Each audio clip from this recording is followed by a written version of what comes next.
Hello student, this is Mr. Turner and welcome to your first video in AP World History.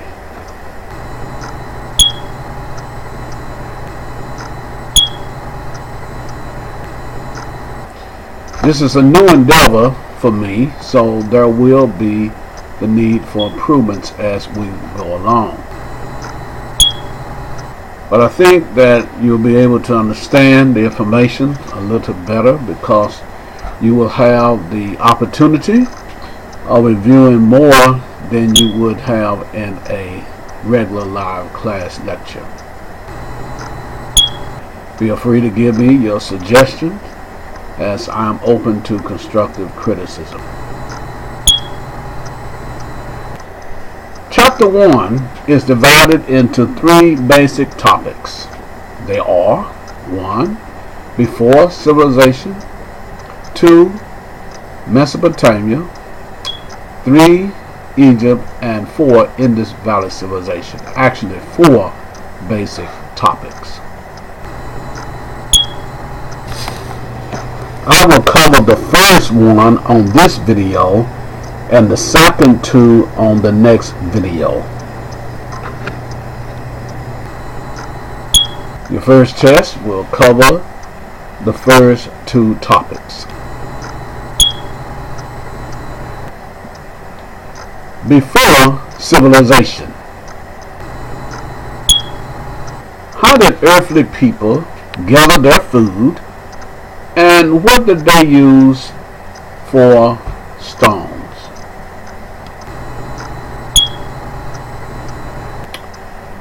The period known as the Stone Age lasted from 2 million years ago to 4,000 years ago.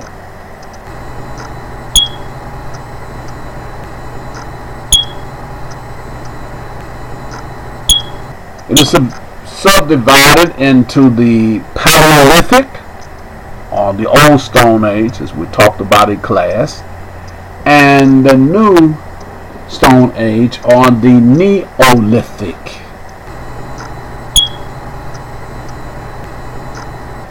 During the Old Stone Age, the people ate more vegetables than meat. Many of you would have had a hard time during that time because you don't necessarily like to eat your vegetables or your vegetables. But a change in what they ate came with the agricultural revolution. The agricultural revolution is the period in which plants and animals were domesticated.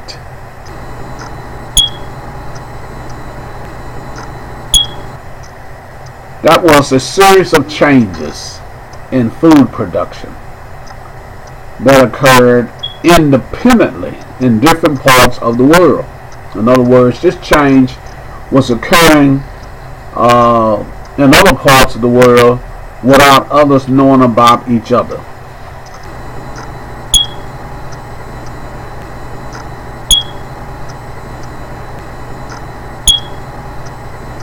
Historians believe that the change was the result of global climates changes, such as the Ice Age. The agricultural revolution had 2 stages.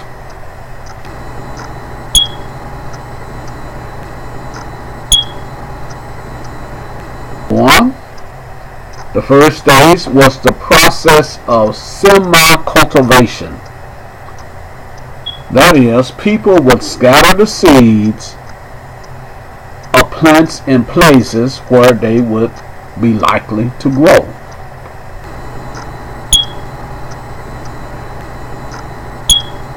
The second stage was the use of fire to clear fields and specialized tools to plant and harvest grain. The transition to agriculture took first in the Middle East. It took place first in the Middle East but it also was taking place in the Saharas, the Nile Valley, Greece, and Central Europe.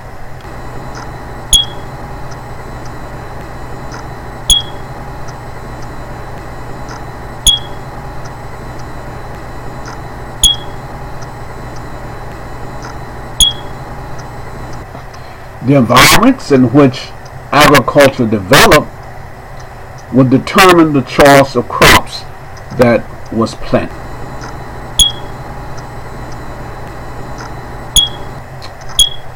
Such as wheat and barley were planted in the Mediterranean area. Sorghum, millet, was planted in sub-Sahara Africa.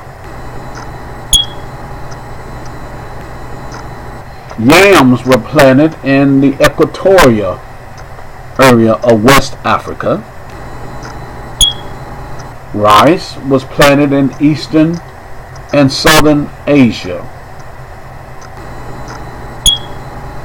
And maize, potatoes, was planted in various parts of the Americas. Around the time of the planting of crops, the domestication of animals was also occurring in different parts of the world.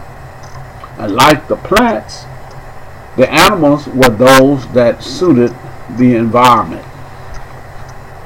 which environment in which they could survive.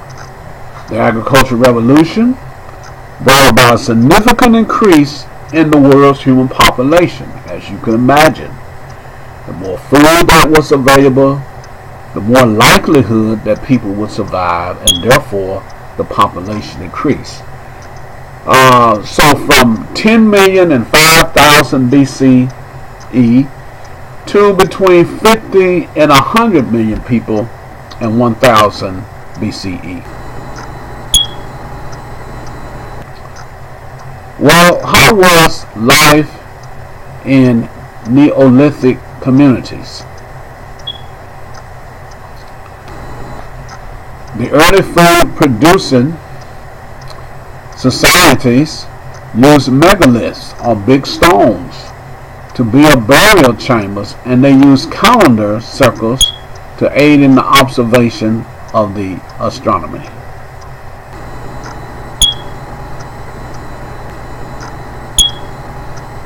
Most of the people in early food producing societies lived in villages, but in some places the environment supported the growth of towns in which there were more elaborate dwellings, more better buildings, more eloquent.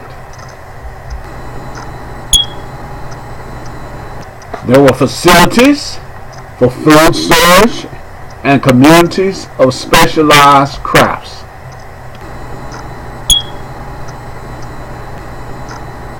The best known example of a Neolithic town is remains of Jericho in Çatalhöyük.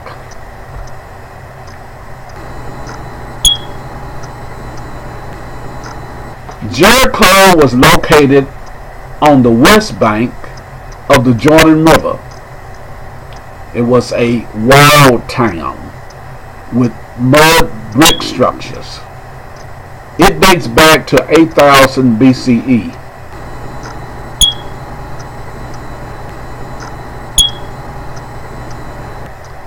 Çatalhöyük was located in Anatolia, Turkey, and it dates back to 7000 to 5000 BCE.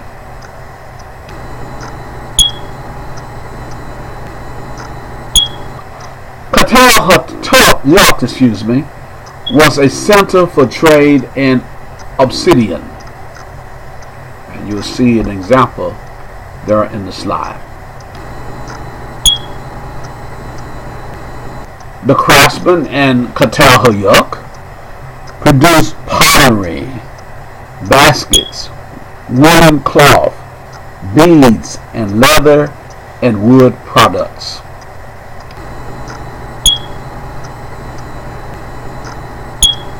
There is no evidence of a dominant class or centralized political leadership in Qtal Hayak.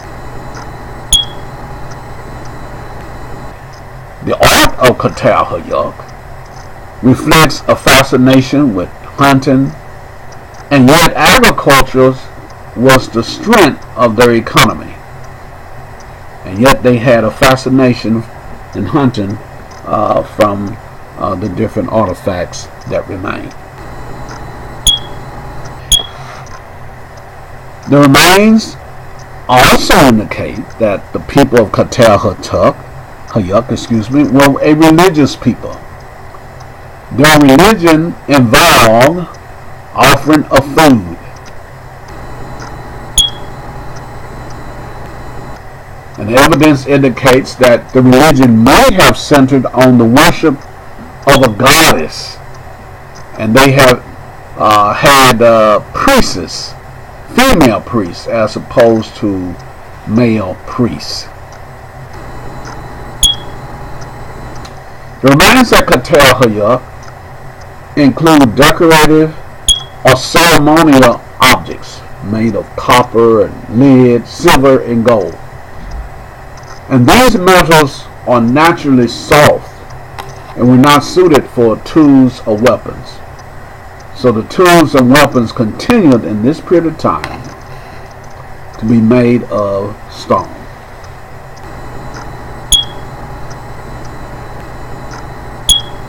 So this brings an end to the first lecture.